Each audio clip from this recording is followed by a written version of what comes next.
Assalamualaikum warahmatullahi wabarakatuh. Kami dari kelompok 1. Nah, jadi di video kali ini kami akan menyajikan materi mengenai hakikat pembelajaran terpadu. Nah, adapun materi ini merupakan salah satu materi yang ada dalam mata kuliah praktek pembelajaran terpadu dengan dosen pengampu Bapak Muhammad Iqbal Ar-Rosyad.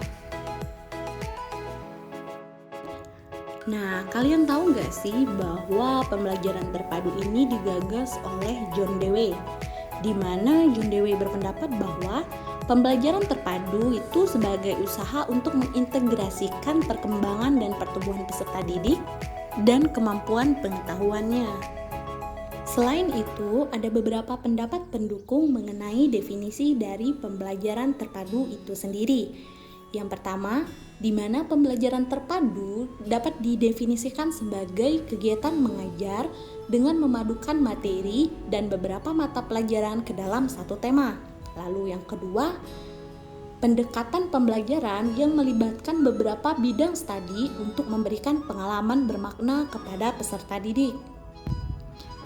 Sehingga dapat disimpulkan bahwa pembelajaran terpadu merupakan pendekatan dalam pembelajaran dengan mengintegrasikan beberapa materi ajar dan atau beberapa mata pelajaran yang terkait secara harmonis untuk memberikan pengalaman belajar yang bermakna kepada peserta didik. Selanjutnya, karakteristik pembelajaran terpadu.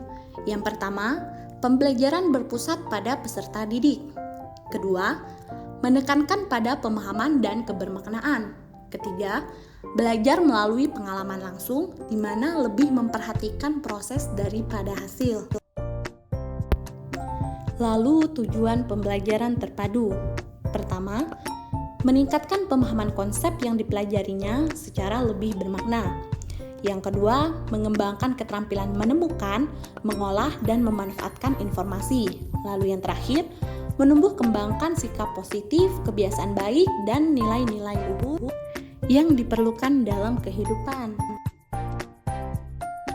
Juga manfaat dari pembelajaran terpadu. Yang pertama, peserta didik dapat melihat hubungan-hubungan yang bermakna. Kedua, meningkatkan taraf kecakapan berpikir peserta didik. Dan yang ketiga, mempertinggi kesempatan transfer pembelajaran atau transfer of learning, di mana peserta didik akan dihadapkan pada keadaan yang nyata. Lalu, prinsip-prinsip dalam pembelajaran terpadu. Ada 4. Yang pertama, prinsip penggalian tema. Nah, prinsip penggalian tema ini sendiri merupakan prinsip utama yang menjadi fokus dalam pembelajaran terpadu.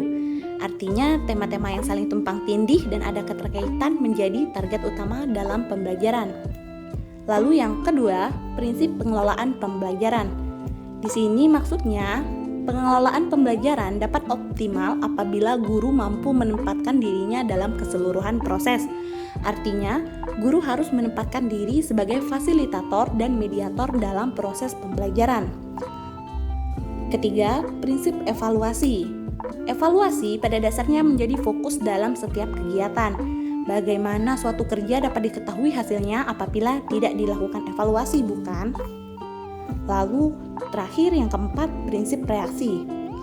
Di sini, guru dituntut untuk mampu merencanakan dan melaksanakan pembelajaran sehingga tercapai secara tuntas tujuan-tujuan pembelajaran itu sendiri, di mana guru harus bereaksi terhadap aksi peserta didik dalam semua peristiwa serta tidak mengarahkan aspek yang sempat melainkan ke suatu kesatuan yang utuh dan bermakna.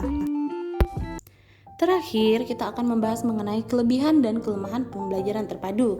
Adapun kelebihan pembelajaran terpadu yang pertama, mendorong guru untuk mengembangkan kreativitas. Kedua, menjadi peluang guru untuk mengembangkan pembelajaran yang utuh, dinamis, dan bermakna. Selain itu, kekurangan pembelajaran terpadu yaitu adanya beberapa hambatan baik dari segi guru, peserta didik, sarana atau sumber pembelajaran, kurikulum, penilaian, serta suasana penekanan dalam proses pembelajaran. Demikian yang dapat kami sampaikan. Sekian dan terima kasih.